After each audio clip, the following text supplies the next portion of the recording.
is like this kind of like heightened state of such deep connection that it's like we become the one, like a flow of oneness that is intentionally created for a period of time for a purpose, like for healing, for spiritual ecstasy, for deep and powerful pleasure, for creation.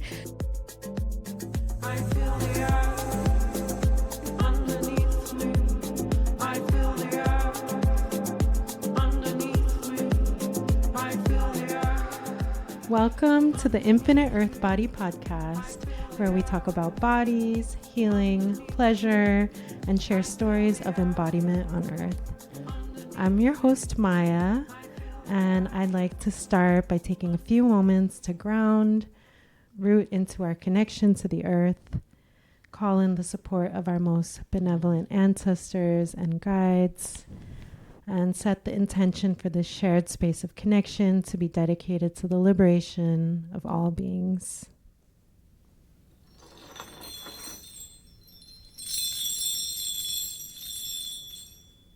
I'm so excited to introduce our guest today. Aesha Rasheed is a Black, queer, Muslim bodyworker and healer, ritual worker, and spiritual organizer based in New Orleans. She was on spiritual and movement assignment for 4 years as a leader of Southerners on New Ground, SONG, a regional web of queer abolitionist organizers across the South working to build and grow liberation in our lifetimes. She has launched and led numerous community building projects related to sharing access and responsibility to public school, growing civic engagement, using storytelling to remember and venerate queer ancestors, and building public healing rituals to transmute and transform generational trauma. Currently, Aesha is co-shaper of Spirit Grove Healing Collective, a team of intuitive healers and spirit workers who collectivize their gifts in service to community wellness, earth stewardship, and in support of movements for liberation. Aesha is a multi-generational Oklahoman who has made home at the mouth of the Mississippi for more than 20 years. Aesha, welcome to the Infinite Earth Body Podcast. Thank you. Excited to be here. So how is your body feeling today? My body's feeling a little bit tired because I slept poorly last night. A little bit headachy that I'm working on. I think a little dehydrated. But I have a water bottle. Yay. Drinking water. Pouring it on myself. But also kind of dreamy because I feel like I had some like yummy pleasure that's still singing through my body also. So I'm feeling on the whole like present and like kind of fully in my body, which is nice. Yeah. Great. How about you? How's your body feeling? My body's feeling pretty good, I think. I've been enjoying being in this humidity and actually really enjoying the humid air and the heat. And I feel like my body is actually more comfortable in humidity, so I'm enjoying it. Mm-hmm. Nice. Mm-hmm. Well, we got that for you. Yeah. So I'd like to start out with asking you, what does embodiment mean to you? Okay. Embodiment. Embodiment means like the physical expression. I think like our bodies are a physical expression of energy. So being embodied is like when my spirit is fully in presence with the like muscle, tissue, bone, blood, like skin, like of this corporeal, like of this body. I think embodiment is like means reflecting feeling or spirit or energy through the physical. So like if I'm embodying love, you know, I'm expressing or experiencing love through my tissue, my fascia, my blood, my bone, like I'm showing up as that. Or if I'm embodying joy, I'm like, that is being expressed in my physical form, I guess, I think is one of the ways I think about embodiment. It's like a word we use a lot but don't define enough. So I like that you ask. It's like pushing my brain. Yeah. Yeah. And we all have such unique bodies and experiences. In our unique bodies, is there anything that comes up that you want to share about your personal journey and your unique body? Yeah. Yeah. I think some of my experience of embodiment is very shaped by experiences of pain, you know. My own journey to healing, it was sparked by chronic pain, like, or like the significant pain. And I have a chronic pain disorder, or a experience of chronic pain that moves through my life and frequently shows up at transition points, like either as an, like, hey, you need to change, or like some change is about to happen. And so I think pain has been a part of how I experience my body, and also a way in which I have been called deeper into my body at times, and a way in which I have also sometimes left my body. Like, I think pain is just a big part of my embodiment story, and like, yeah, it just offers me a lot of information and a lot of like, yeah, I guess I just think like the early experience of my experience of like learning how to be in my body had a lot to do with pain, I think is one way to say that, you know?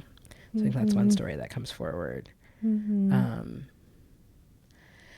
I think what brought me in, and because that brought me into body work and massage, like, and learning how to use my body to help other people find healing in their bodies. I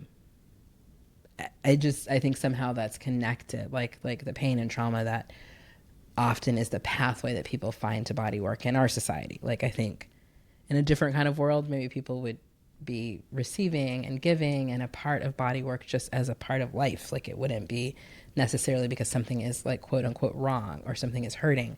But in our society at this time on this planet, in this Turtle Island place, like, it's often tied up with like trying to recover sensation, trying to like be more fully present, trying to heal something, you know? So, yeah. Can you talk a little bit more about how pain can be a pathway to coming deeper into your body? Yeah. Yeah. I think so. I do think that, like, for me, when I feel pain, like, I think learning how to like move with and towards pain, as a way to like find greater ease, like to release that pain or to like change it, is some of how I've like learned how to like be present in my body. And I also think like pain and pleasure are so close to each other. I know that they are, and they touch on similar like responses in our brains. So like pain can be the like pathway into greater pleasure, which I definitely feel like pleasure is often a very much physical experience. Like, I'm literally trying to think about like pleasure that is not felt in the, you know, I think when I say pleasure, ideas that come to mind are like sexual pleasure. Like, I'm thinking about the physical sensation of like sex with another body, like, or I'm thinking about food pleasure, and it's like putting something in my mouth and enjoying it and feel like it's all feeling. Like, I don't, you know, I know there are ways to have pleasure that isn't that, but like these are the ideas that come to mind.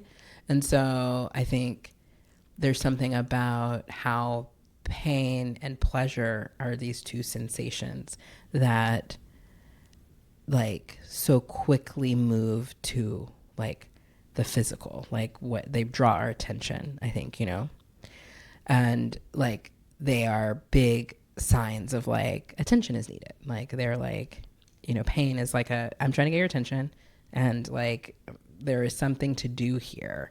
And so I think pain is a part of just like often pulls me into my like physical body to understand what's going on, what's happening, like why is this hurting, and what do I need to do? Like, do I move? Like, I think, you know, if you step on something, ouch, it's painful. You move. Like, you know, something bites you. Like you do a thing in response because like pain is like very attention getting, you know? And I think that's true also when pain is being used to bring pleasure forward. It's like, this is drawing your attention to this place and then allowing you to work with that sensation to shift it or like use it to be more present in that place in my like I feel more present in that place in my body when I can go toward it, you know, like I think that's, and then when I can't go toward it, when I'm not able to go toward the pain, it can be a source of dissociation, like a place where I'm like, now I'm leaving, you know? So. Mm-hmm. And what would you say is the differences in when pain can bring you into your body versus out of your body into dissociation? Yeah. Like, yeah. You know, I think it's like, I think for me, because that's the place that I can definitely speak on, it seems to have a lot to do with where I am in a sense of control, like where I have a sense of agency over it. So, you know, my pain, the chronic pain that I experience in my SI joint and like the inflammation that's like tender and like sometimes makes it difficult to walk or move or, you know, like near, you know, like hard to control my body. That pain feels like I don't feel I have choice over it. Like I'm just like, it's just happening to me and it's not what I want. Whereas like the pain of like that kind of good juicy pain in a massage where it's like we're pressing into something, we're trying, you know, I think a lot of my exploration of pain began, or one of the important places for my exploration of pain was trying to get help for this. Like, I'm having back pain, I'm stiff, I can't walk, I'm not able to do the things that I want to do in life and live the fullest life I want. So then I went and like tried to get assistance with that pain, and in that process like invited body workers in to like tend to like to work on my glutes and like work in these deeper places where a lot of the pain and inflammation was. And in those moments I was choosing to like explore the pain, and they were giftedly guiding me toward and to like address the pain as opposed to like cut myself off from that part of my body so that I don't have to pay attention to that pain, right? Like, so, or numb it with like, you know, drugs. Like I was also taking like pain meds that were like, well, we'll just turn it off. Like, we'll just turn off this information. And instead, this was like an invitation to be more present there and therefore learn things about my, like what I was holding there, like what was present in my own body.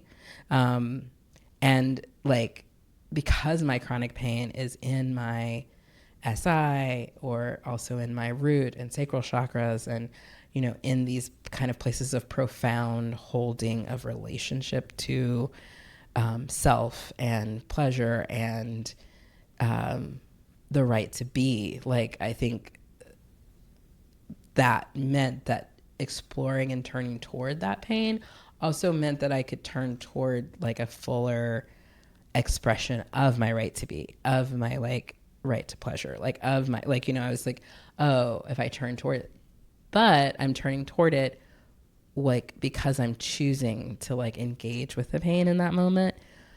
Whereas like other like, I think, and so that's when it brings you into the body. Like, I feel like that brings me into my body, is actually having some agency over the pain, like, or how the pain is being tended or dealt with.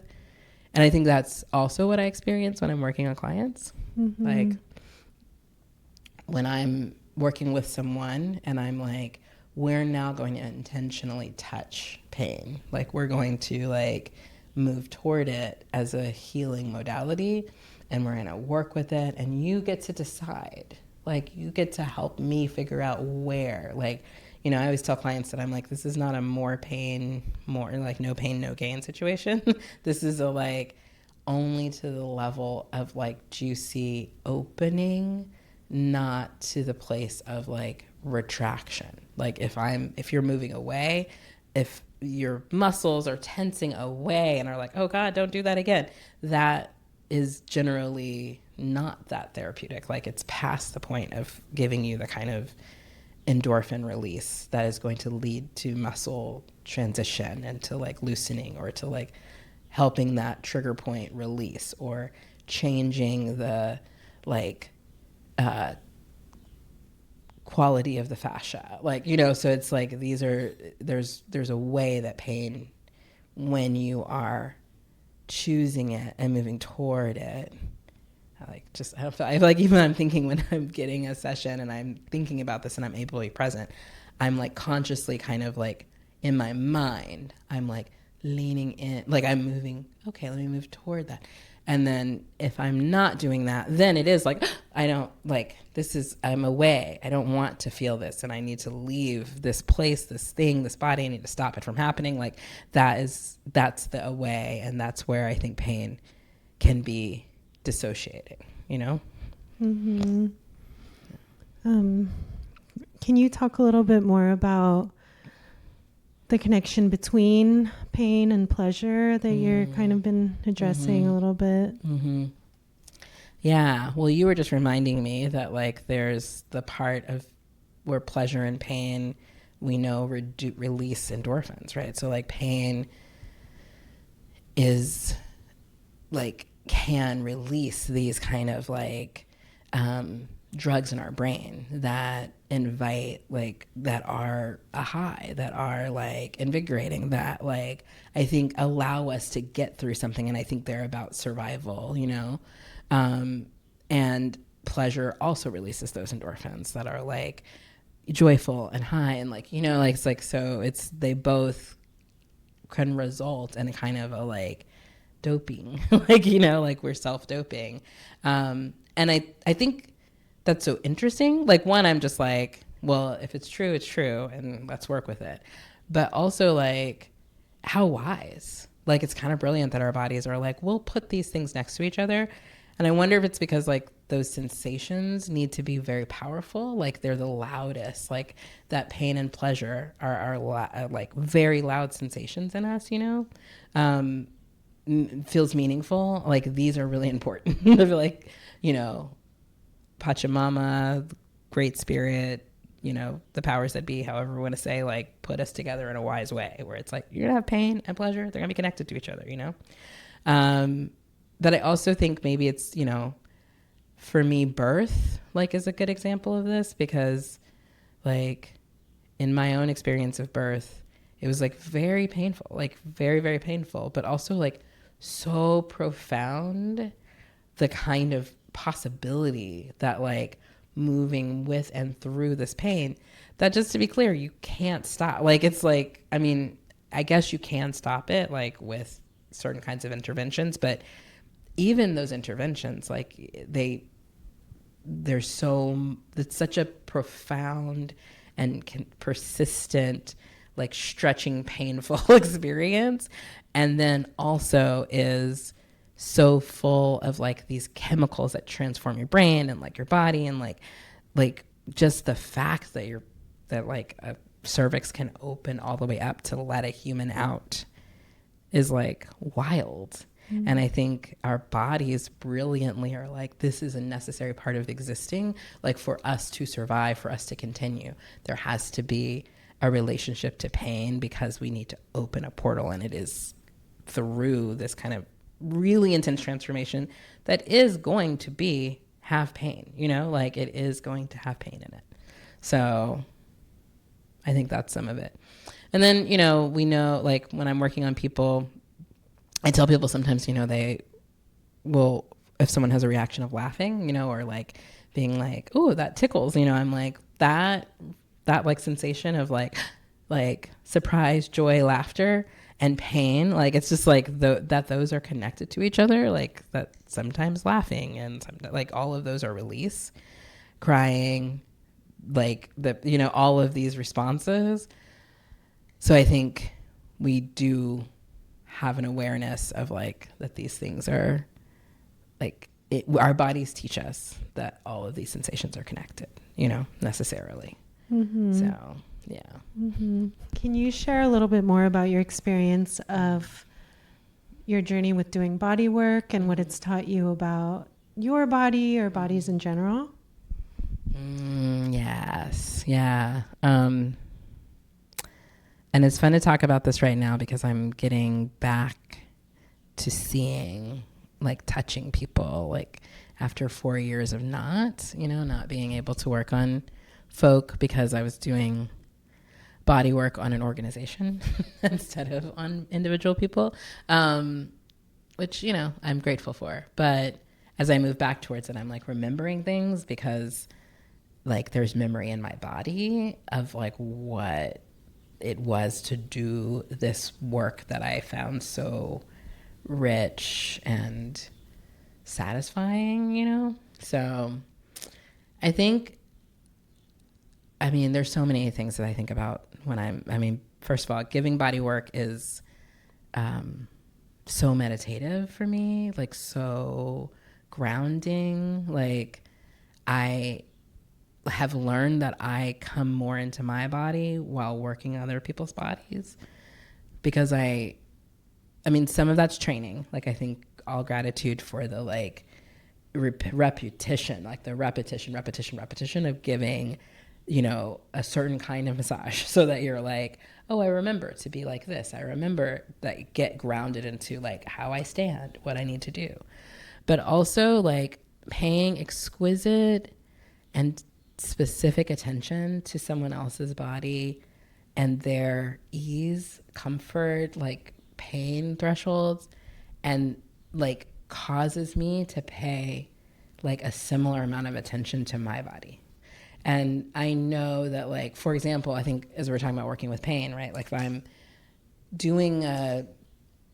if I'm working deep, right? Like I'm doing a deep tissue massage, or I'm like working out a trigger point, like I can get into a position where I'm in pain, like where I'm like kind of contorted and I'm trying to get, and then I'm less able to hear like the pain level of the person that I'm working with. Like physically, like I do feel like when I'm working on people's bodies, I become able to hear with my hands like what their body is saying. And if my body is in pain, then I have a harder time hearing. And so it makes me then pay attention to like how I'm holding my body and like notice things. Like I'll be working on someone's shoulder and be like, oh, I actually have a thing in my shoulder that maybe I was completely like, you know, disconnected from, or like had dissociated from, because again, like back to the thing, how pain chronically, when pain is there all the time, I think there comes a point where our brains, our spirits sort of are like, I can't deal with the constant alert, so I'm just turning it down, like hitting the snooze button. Like, you know, it's still there, but we're just going to snooze that. And I do that too, but then when I'm engaging into the body of, you know, touching someone else, I'm hearing them and me and them and me and them and me, and it makes me more aware of what's happening in my own body, which is just such a beautiful gift. And I think I've also really learned, I believe that we are one continuous being, right? Like I believe that like Pachamama, this earth home, and us are like inextricably the same. Like I am made of earth and earth is made of many, many variations of me, like, you know, like, and us, the we, the great collective we. And so in that way, I think we're definitely connected. And I think humans are, you know, like most of our fellow animal kin, like a web, and we're very connected to each other. So it's in body work that I'm often able to achieve this kind of like intense listening where I begin to feel, I believe I can feel what the person who I'm working on's body is feeling, like in my hands, in my own body. Like somehow my body knows what their body is feeling. And it is always like necessary for me to also check for that, like check with voice, with consent, you know, like always asking for like verbal confirmation of things, but also like this way that we can become enmeshed. I think it's like the utility of enmeshment is like this kind of like heightened state of such deep connection that it's like we become the one, like a flow of oneness that is intentionally created for a period of time for a purpose, like for healing, for spiritual ecstasy, for deep and powerful pleasure, for creation, you know? It's like right now when I'm saying that, it makes me think about like how that can happen in music, how that can happen in like certain kinds of play, how it happens in certain kinds of like powerful sexual connections, like, you know, like how it happens in like loving relationship, like friendship, in these like small doses, like where we're like, oh, now I know what you're thinking. I feel what you're feeling. Like I am so connected to you. That also require their own container and like require saying like, this is, we're choosing this. And then sometimes we're like individual, like we're like always an island, always never an island, like always an island, never an island, like back and forth between those ideas. So I think body work has taught me that telepathy is possible, that like being on the same like web is possible, like that we are communicating in like many, many different like planes all at the same time, all the time, like with our smells, with our sight, with our words, with our voice, with our body like position, with our like the biome, like I think with our biome, like with all of this like machinery that's all connected to us, you know? So I think that's a lot of what being a body worker has taught me through the experience of it, you know? I love you bringing the biome into this because it's so fascinating that our physical body is actually a collection of other physical bodies. Like, yeah, so many tiny little bodies. Like we're a whole like community of tiny bodies, and it's like I know. So my kind of imagination or scienticiousness about bodywork is that I'm like, oh, when I'm touching, you know, like if you're on my table and I'm working on you, my biome, it's like all these little creatures are like, da, da, da, da, and they're like having a whole like a whole conversation, a whole like conference with like your biome. So they're going back and forth. And I think that's my explanation of how I can know like, oh, this hurts. This doesn't hurt. That like, it's not even that my mind, people sometimes are like, how do you find the spot? Like, you're always so great at just finding exactly what the issue is. And I'm like, I don't know. Some of it is certainly like study. Like if somebody comes to me with a certain kind of shoulder or whatever, I'm going to be like, well, let's try here. But being able to find the exact spot is because I think that what's happening is that like your biome's telling my biome and my biome is telling my body. And all that happens really before it gets to my brain. Like, I'm like, my brain is like the last to understand what's happening, but like all the rest of me and you are like in this whole like conversation back and forth. And like, and we become, that's how I think we kind of become one for a moment. And then I listened to this like podcast where they were talking about the biome, where they did this like testing. I don't know if you've heard this one, where they did this thing where it was like they shook hands and then measured how long it took for the one person, like for each of them to like no longer have the other person's like biome DNA on them. And turns out it varies, because some people's biomes are like very, very like kind of colonizery. Like, I mean, like kind of take over. And some people are like very polite biomes, I guess. Like, I don't know, like some are like, no, excuse me. Like, you know, and some are like, I would, you know.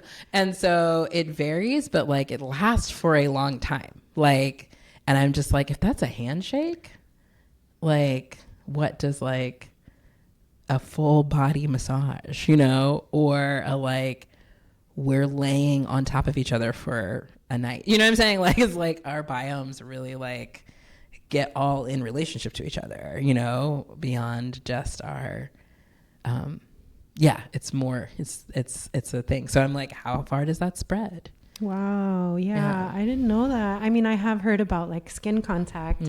Actually, your biomes, like you trade bacteria with each other and become part of each other's biome, but just with a handshake, like that's so profound how much our physical bodies are actually changing each other and influencing each other just from totally a handshake. Right? Yeah. I'm like, so proximity really must be relevant. Like it matters, you know, like, and I know it's like, I can tell that. So, I mean, a hug, you know what I mean? I'm like, what do you like, you know? Or I also think that like maybe the biome is our aura. And I mean, that's what we're trying to talk about when we're talking about like the aura. I think that's our inner, I think the biome is kind of, could be a strong corollary to our energy body. Like not all of it, not I think there's something else also happening, but it's like, maybe that's the version of it we and our brains and eyes can see. I mean, I know we can't see it, but like with our microscopes, with our like way of seeing, like the Western science way of seeing is seeing the biome, and a like, you know, indigenous knowing way of seeing is seeing the energy, you know, like I wonder if those things are the same. Yeah, I know you've studied energy work and a lot of different healing modalities. Can you talk a little bit more about the energy work practice? Yeah. So I'm a Reiki practitioner. I am studied and I'm a Reiki master teacher, blessedly, in a really awesome lineage of Reiki practitioners. And I came to Reiki as I was studying massage. So as I was, I mean, in school, we also got a dose of learning about energy and how we can heal with touch, or like how touch and even not touch, but like intentional loving energy can be a source of healing. So, and then but while I was in school, also loved ones and comrades and people who were also body workers who I knew were like strongly encouraged me to like go and study like directly with you know, a Reiki teacher. And that's actually how I met Dr. G, who we both know, and became a student and became like one who's exploring how to use and work with the energy dimension around us. And I think that energy is everywhere, and it is, again, that whole like we are one thing. Like I think we're talking about love, like the power of a great loving connection. So when I'm doing energy work or thinking about energy work, I'm drawing like I'm drawing from this loving source, like this loving oneness. I'm connecting to it, and I am like trying to be a conduit for that love into and with the person who I'm working with. So I'm like paying attention to like where I see differences, like where energy is like not flowing, where there's an imbalance, where something feels like, for me, my Reiki shows up very much in my hands as like heat, pressure, cold. Like, so I'm feeling pressure. So pressure dips are places where I'm like, oh, let's go back and see what's going on there. Or I'm feeling heat and coolness. And so I'm always kind of like looking for those places, and then inviting the like energy system of the person I'm working on to be in greater connection to the like cosmic collective oneness source energy and find their way to like balance, like kind of like a, you know, I'm like an extension cord or like a conduit or a cable who, you know, or like a, yeah, some kind of connector between technologies. So that's how I think about energy work in the frame of like working on a table, like working with someone. But I also think that like we wield energy all the time. And I definitely also use energy work in all my kinds of modalities. So my facilitation, you know, my like space clearing, my, you know, the stewardship of like my earth stewardship work, my like land stewardship work is sort of paying attention to like, what is the flow happening here? You know, how am I in harmony with kind of a oneness rhythm? And where is there disharmony? Like, where is there disharmony that could be improved by or be alleviated by like more flow of love, like a greater connectivity? I'm not going to remember all the science of this, but I remember learning and being so blown away by understanding that it's the Earth's core, magnetic core, like being just so and interacting with the atmosphere that like creates this shield, this like magnetic shield that deflects certain radiation that like allows our survival, right? Like sometimes it's connected to like the ozone layer and what we're talking about there, and it's connected to like our UV exposure and other things, but like it's also like making life possible. And I was just like, wow, it's like the whole planet is like conspiring to wrap us in this like loving bubble of protection to allow life, human and other life, to like thrive here. Like, I don't know, that's like the most loving. I'm just like, it's such a love, like it's like we can't even fathom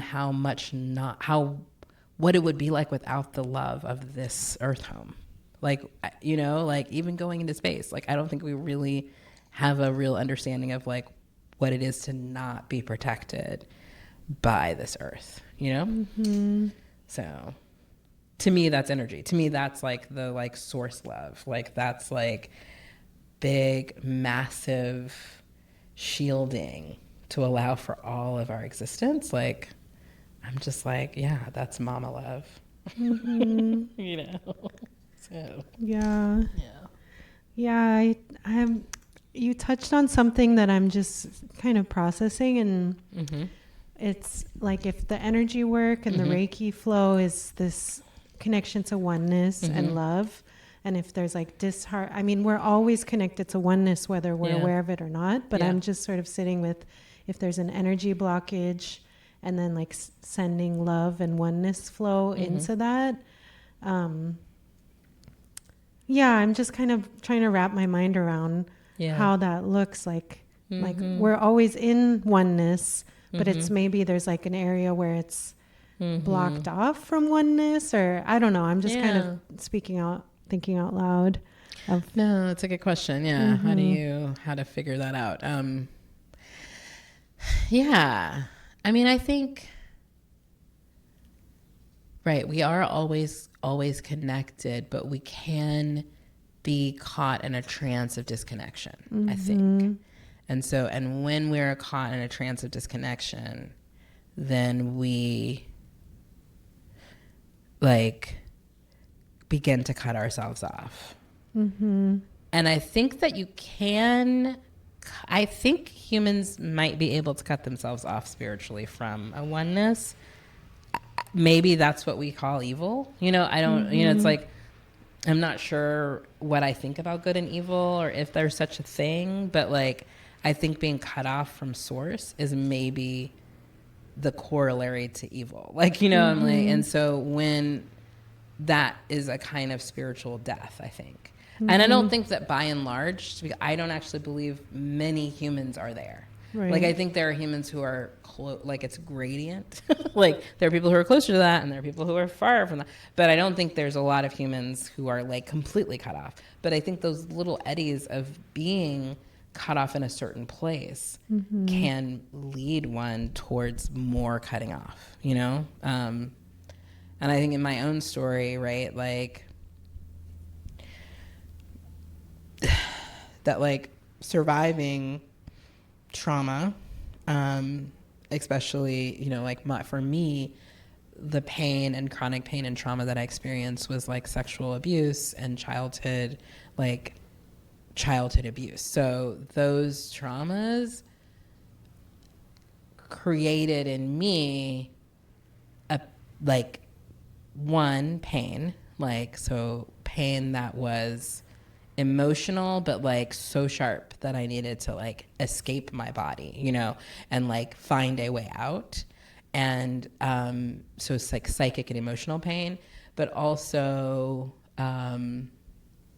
cut me off from a sense of love, and like almost cut me off from pleasure. Like, it was like, now I don't know what to do, you know? So I think then that numbness in like, I'm making even emotion towards like my sacral, like towards my sacrum, towards my root, like towards my like, you know, pelvis, my low back, my butt, my sex organs, like my vulva. Like, these are the places where like I was like, now these are things that are cut off.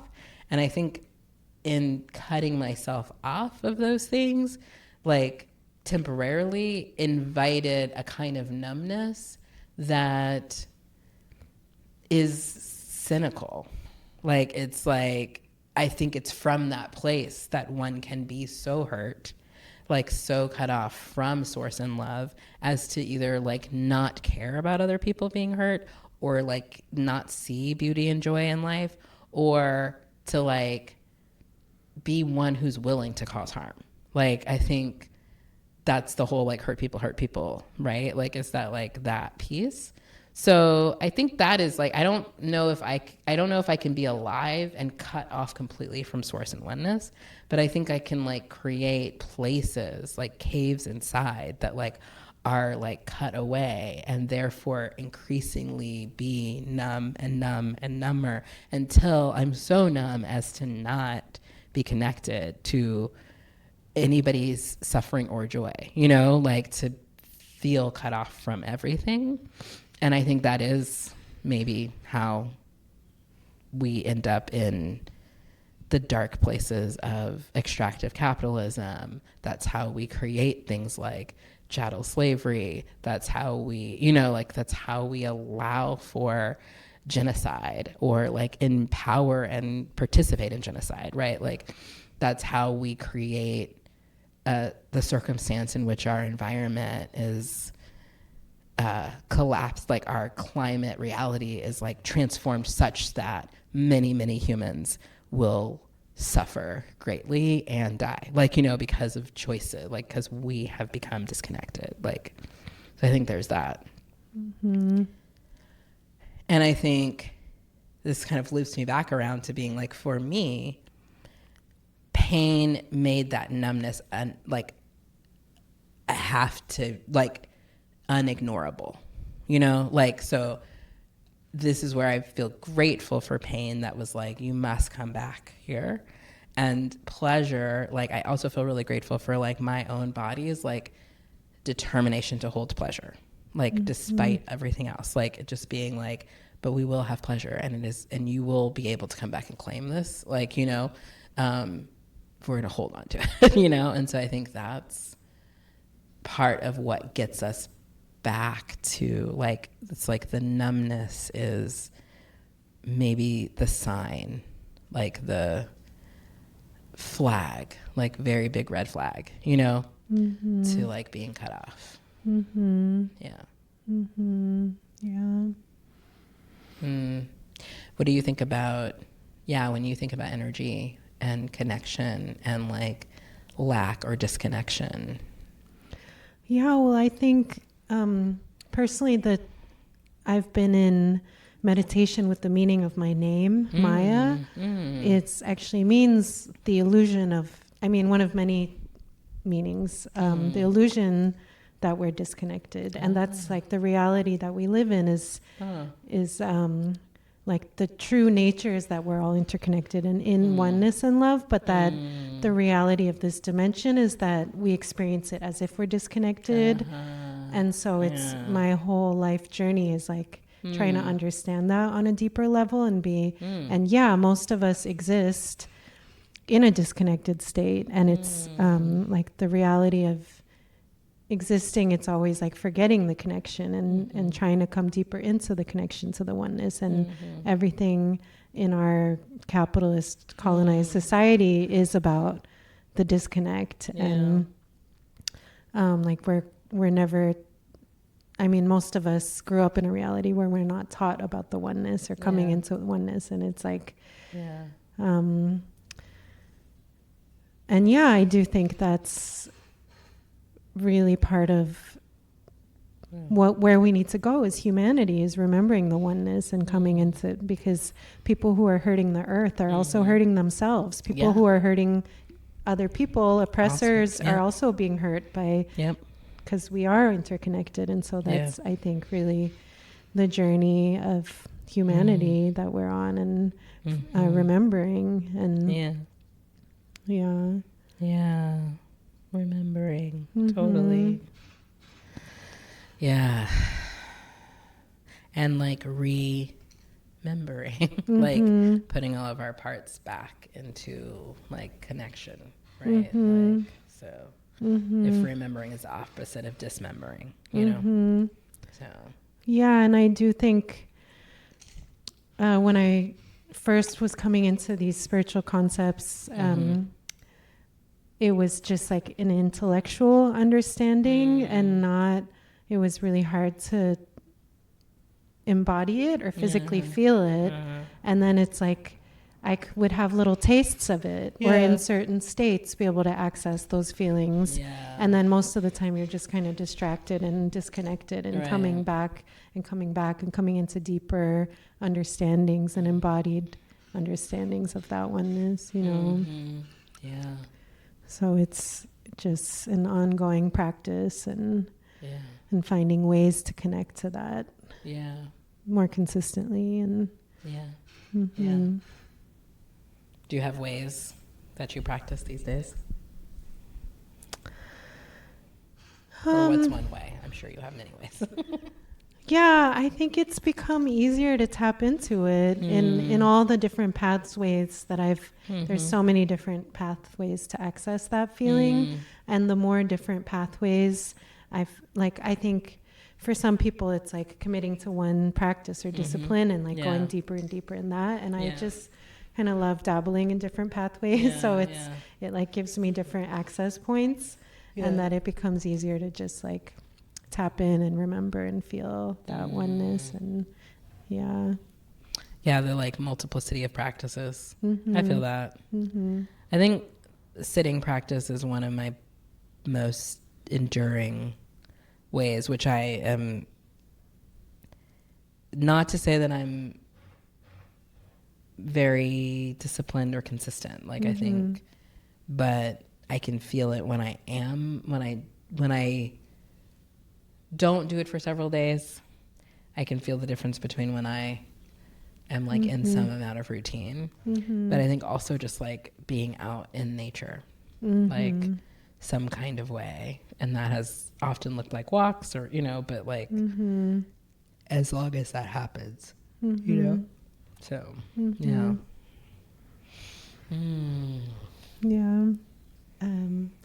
what are some things that you love about your body?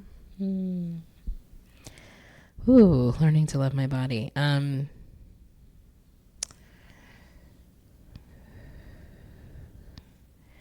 I love its capacity for healing, like both like physically, like wound healing, like just being like, oh wow, you can heal. Just, you know, that's kind of amazing, like that you can be like, that I can like be like, oh, I cut myself and then it changed. I have scars on both of my inside of both of my knees. One is from falling on knives. It's a whole story. That still is there. And then on the other knee, kind of parallel, like matching, I went scuba diving for the first time and like fell into some fire coral, and so I have a fire coral burn, and like the fire coral burn is going away, like now it doesn't even look like anything anymore, like, but for a while it felt really cool to have these two like scars. Like the knife wound is like a little more persistent, it's much older, and so I was kind of like, oh wow. But just like watching this thing change, like, I mean, that's amazing. Like there's like, you can't cut my couch and then come back to it later and it's like healed itself, right? Like, I mean, that is amazing.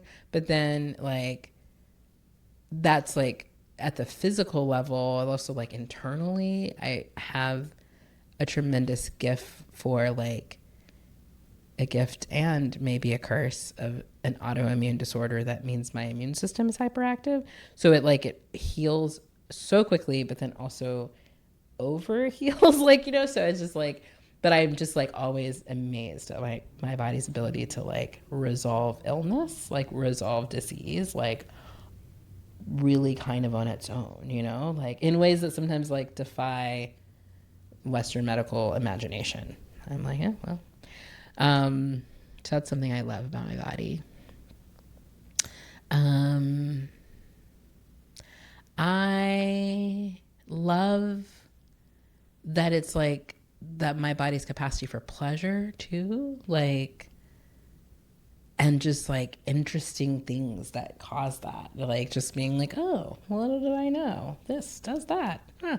Like the way things are connected, like anytime I can find the sort of like this sensation refers to this sensation, like wow, like what an incredible, like an instrument, it's like every once in a while I watch come up on a video or something of like someone playing an instrument that I've never seen before, and you're just like, how does that even work? Like, I feel like the body is the most complicated instrument where you're just like, I don't know, you touch here and then a thing happens and like, it's all just this glorious mystery. So I loved that, like the capacity for pleasure.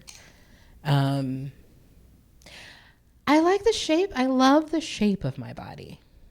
Like, and even when I don't find fullest embracement for the size of my body, like I feel like sometimes I'm like, oh, I don't like the size of my body, but I always love its shape, like its proportions, like, just like I'm like short and round, and I like that about me, like, so I think that like my whole hourglassiness, I've always loved my hips, my tits.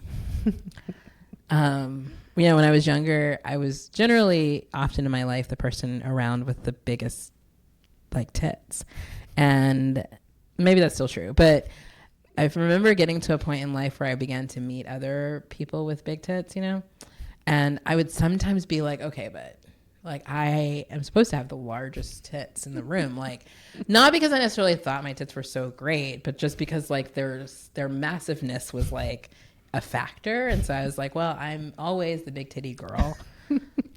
And so then I'd meet people with big titties and be like, but we can't both be. It's like meeting somebody with the same name where you're like, well, we can't be friends because like we both have big tits. Like, so I'm over that now. I like big titty people of all shapes and sizes. But I remember being like, but this is my signature thing to do, to have tits. You bring something else. Like, I brought the potato salad. Or the peaches or whatever. Anyway, those are things that I love. Yeah. Mm-hmm. Yeah. Yeah, you touched on this some, but what are some ways that you love to feel pleasure in your body and pamper your body? I love a shower. Strangely, I don't always love a bath. I mean, I do when I get in it, but I'm somehow always like, it's too much work. But I like being in water, and I love like a nice, long, luxurious shower. It's very good. Sorry for the water consumption. I love swimming. I love being in water. Like being in water at any, like stretching out, being in the ocean the most. So I feel like going and putting myself in water is one of the most pampering things that I can do, especially if it's in the ocean, but also in a pool. Yay. What else do I like to do to pamper my body? I have a yoga practice, like a little sun salutation practice, and I do feel like there's something about that just like I process things while I'm doing it. Like I feel like at ease. So like that it like I don't know if that feels luxurious. You know, to me it's like this luxurious thing because I'm spending time like stretching and laying around and like, you know, in cute yoga pants. So that feels like a kind of pampering. I love like I also like I have definitely a masturbation practice and I like giving myself pleasure in that way. I'm also on a journey of like increasing the eroticness of my masturbation because I feel like masturbation can be kind of like I'm tired, I'm gonna masturbate, like it's not really that exciting, like, you know, but or it could be like, whoa, I went on this whole journey, you know, like I decided to like take myself on a date and then get laid at the end of it, you know, like so I'm trying to like I want more of that because I feel like that's pampering, whereas sometimes masturbation can feel a little like it's just a thing I did to like fall asleep, you know. But I do enjoy it in all its forms. I do feel like sex is like pizza, it's almost always good, and when it's bad it's still good. So. And yeah, I mean like sex, like just good sex with other people's bodies, like, you know, like I feel like all of those things, those are some of the ways. I like a scrub, like I really love to scrub my skin, like feels so nice. I love to get a massage, although I don't think of that as pampering anymore, although you didn't say pampering, you were like how do you play, so yeah, body work, big on the like cupping, like all of the modalities, any modality of body work, you know, acupuncture, all of it. That's something that I stay trying to like be in practice with. Yeah, other things. You know, I'm looking at these flowers and it feels off. Like it's like in my mind, I'm like, but that's not for my body. But it is like making flower arrangements is also one of my like great pleasurable pursuits. And I think it's touching earth in a way, you know, it's like flowers are so beautiful and growing plants, like they're so beautiful. They're bringing such joy. They like, I like the way they change. Like there's all these things about flower arrangements. So I do feel like that's one of my pleasure kind of like just for joy. I arrange flowers. Like, you know, so. Yeah, and it's like a sensory pleasure for your eyes or your nose. Smell, yeah. And the touch, it's also probably giving energy work to your body. Yeah, totally. Right, because we're putting colors, like color therapy. So I'm like working with colors and figuring out how they work. Yeah, totally. Yeah. Yeah, any last thoughts you feel called to share?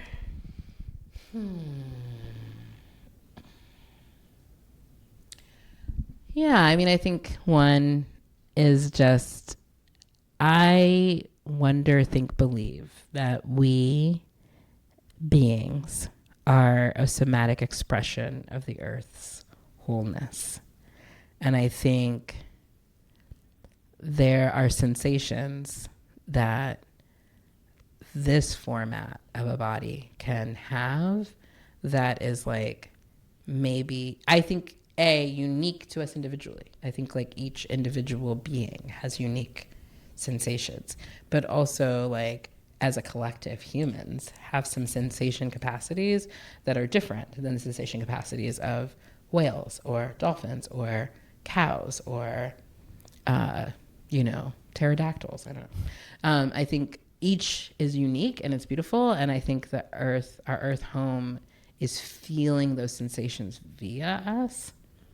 And it makes me, that's where I'm like, oh, pleasure. Like when I am engaging in pleasure, when I'm engaging in sensation really of any kind, I'm participating in that and I'm offering it to, like, I mean, maybe even if I don't, whether I offer it or not, like my existence and having it, right? So I'm like, what if we are the earth's way of feeling an orgasm? Like, you know, what if we are the earth's way of, like, I don't know, getting a really awesome spanking? Like, you know what I mean? Like, I just feel like, and that makes me think about embodiment as like a collective act. And also, like, I guess makes me feel more both tender and like precious about sensation. That I'm just like, this sensation is for me and all the whole earth. Like, you know, like, why would I want to never deny Pachamama of like the fullest range of sensation. So I also want to have the fullest range of sensation, you know? And then, so that's one thought. And there's something else that was coming to mind, but now I'm caught up in that thought. So maybe that's it.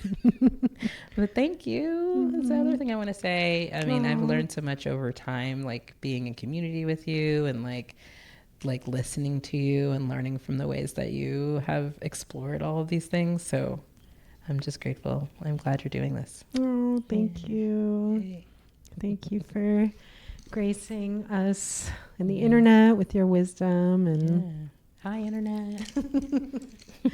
And where can people find out more, learn more about you? Or I guess if you're in New Orleans, if you're open to massage clients again or Reiki clients again, or I'm on a slow return to, like, after some like big life losses, some big life stuff, like my own health journey. So I'm like slowly returning to practice. I think maybe in like 6 months or so from now, I'll be more like back on the game. So yeah, if you're in New Orleans, look for me, and see if I'm around and up for that. Where else can people find me? I mean, you can, like, there's an assortment of podcasts and posts and things on the internet that I don't even remember. But yeah, like I don't really do a lot of like anywhere to follow me, but I'll emerge with something someday. Yeah. I'm in the cut at Simple Domain. Yeah. Yeah. All right, Aesha, thank you so much. Thank you. And I'd just like to close this container and seal the medicine and the magic of this, and give thanks to our guides and our ancestors.